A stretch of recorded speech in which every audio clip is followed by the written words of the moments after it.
Ricevo spesso critiche, sia personali sia nei confronti delle arti marziali cinesi, del Kung Fu tradizionale.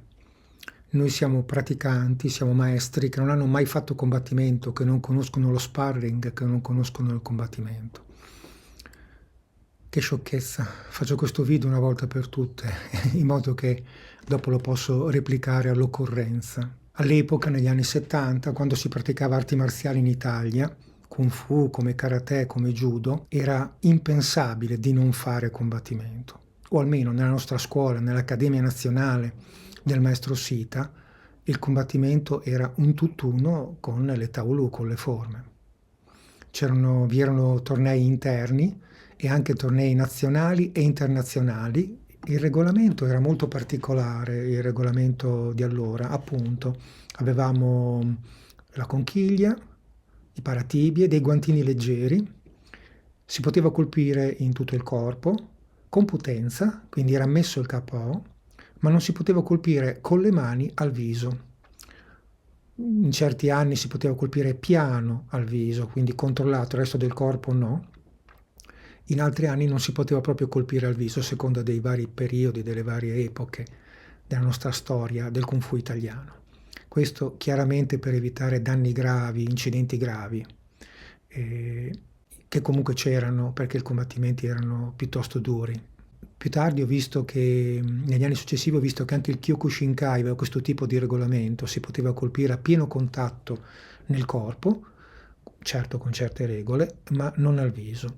Noi, come differenza, come scuole, diciamo, italiane, avevamo che continuavamo il combattimento anche a terra. Non con le prese, non con le leve articolari, ma colpendo. Non bastava che la persona fosse a terra, non bastava che avessimo spazzato atterrato, dovevamo colpire con dei colpi ritenuti decisivi.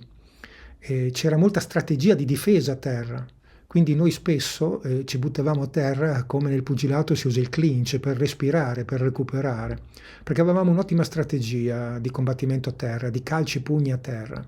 Era una caratteristica del Kung Fu italiano degli anni 70, caratteristico anche dello stile che praticavamo. E questo a livello nazionale. A livello internazionale invece, negli anni 70, primi anni 80, usavamo delle protezioni che permettevano un certo aggancio, dei guantoni che permettevano una certa mobilità e il corpetto del primo sandà. Il sandà era appena stato codificato, avevamo questi corpetti, non era ancora ben chiaro come si sarebbe mosso il sandà a livello mondiale. Qui ad esempio c'è una foto, siamo in un combattimento, siamo in un torneo nel sud Italia internazionale. Il maestro Sita senz'altro si ricorda di che evento si tratta, vedo qua un allievo di Aldacascos, qui siamo noi italiani, o sono io e Guerrini, non mi ricordo più, alla sinistra. Qui sono una premiazione del generale Falconi, un personaggio importante. Come dicevo, non ho mai eccelso nelle gare, però l'esperienza agonistica trovo che sia fondamentale nella formazione di un maestro. Non si può essere maestri senza aver fatto agonismo, senza aver fatto combattimento, dal mio punto di vista. Questo dai 15, diciamo così, ai 25 anni. Poi la grande scoperta intorno ai 30 anni dello Shui Jiao, dello Shoubu, attraverso il maestro Yuan Zumo, che ci ha fatto fare tante esperienze in Europa e in Cina. Qui siamo in un campionato internazionale di lotta mongola, di Bok, che ha molte cose in comune con lo Shui Jiao, diciamo che è all'origine dello Shui Jiao. E anche qui ho partecipato, ma non più come agonista, come esperienza, avendo sempre praticato solo calci e pugni, e qualche spazzata, qualche proiezione, mi mancava il combattimento della lotta, certo non con la pretesa di essere un buon agonista, ma per esperienza, molto bello, molto importante nella mia formazione. E così negli anni, lo Shoubu del maestro Zumo non è solo lotta, ma è anche calci e pugni.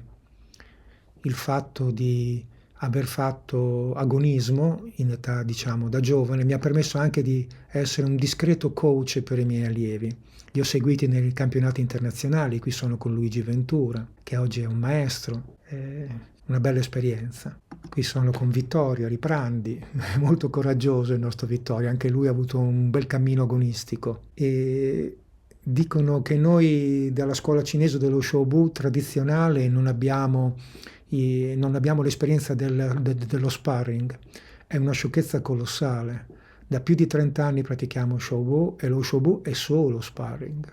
È tutto finalizzato al combattimento. Tutto. Si dice alla lunga distanza colpisco, alla corta distanza proietto.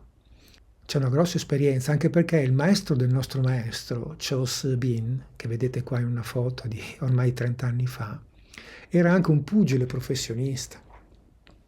Un pugile professionista. E quindi il concetto di sparring è insito nello Shobu.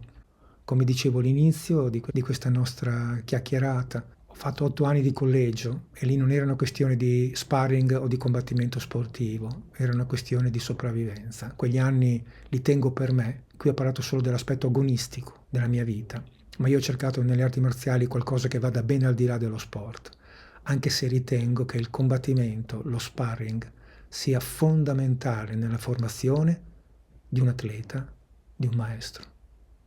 Non ci può essere arti marziali senza combattimento.